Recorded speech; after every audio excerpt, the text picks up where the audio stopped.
You broken-hearted heroes that love your liberty, I pray you'll pay attention and listen unto me.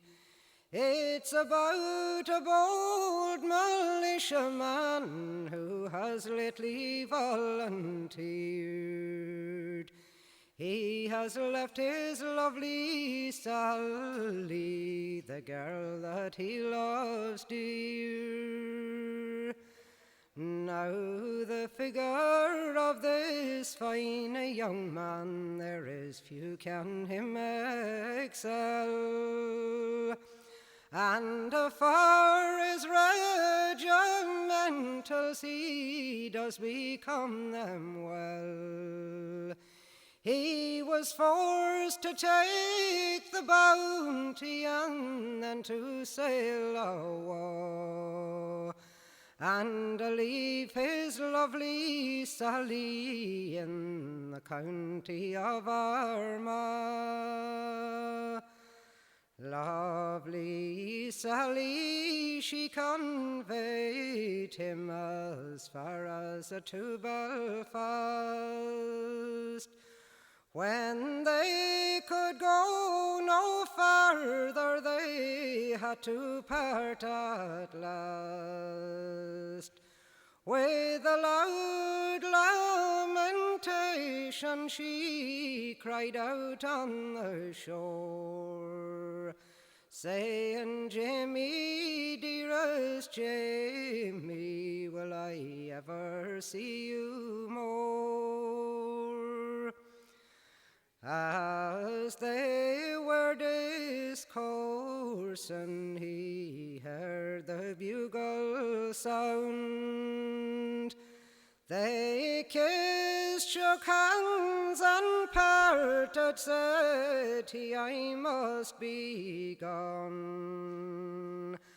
And with his pocket handkerchief the tears he did wipe awa, saying, Go home, lovely Sally, to the county of Armagh.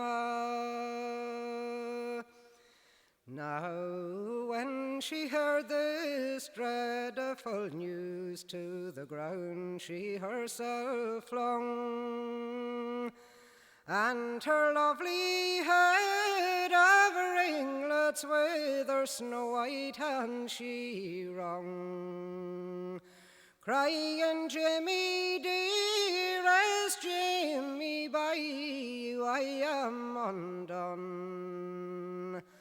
I am banished by my parents, and I cannot go home. Now Jamie's aged father, he began standing by,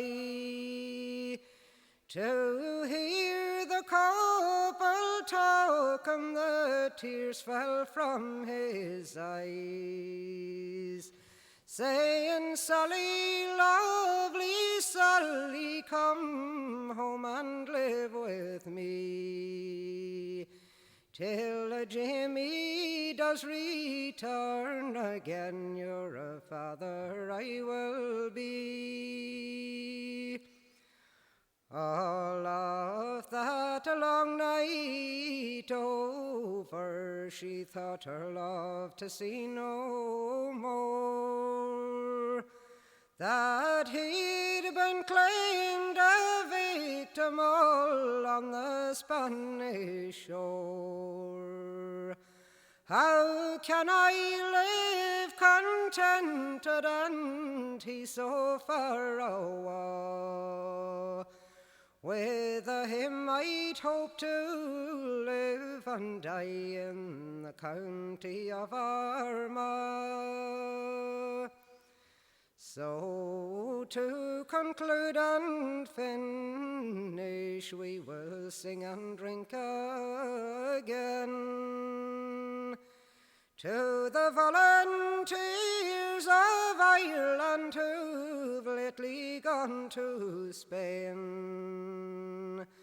For there the boys that fear no noise, where the murdering cannons roar, with the hearts of steel they'll stand the field all on the Spanish shore. Should I?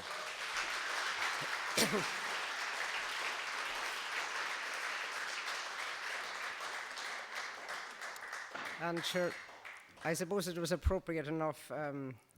Monaghan and Armagh have a very close affinity, so I suppose it wasn't an unfortunate choice of song. Unlike the time that I sang it in Enniskillen, we were launching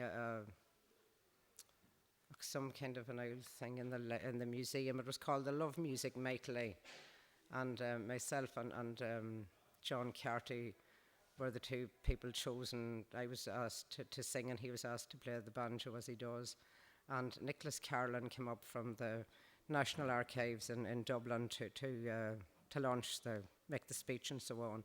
But we were in the museum, and the day previous to that, Armagh had hammered Fermanagh, as is their wont to do in the football.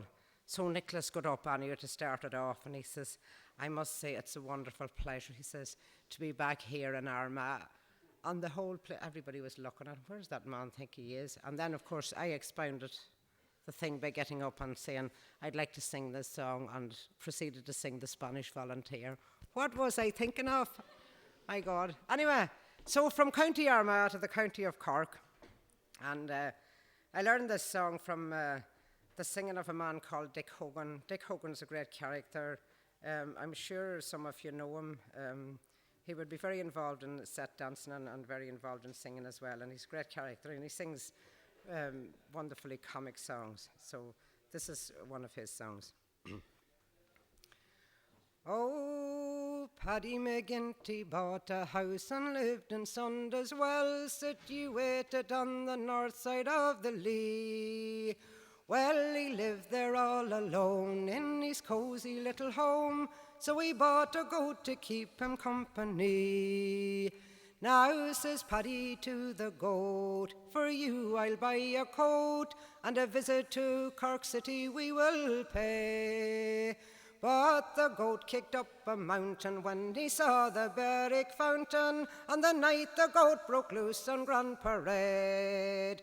Well, on the night the goat broke loose on Grand Parade, all the people of Cork City got afraid, and the shout went through the country that the Glen had won the county.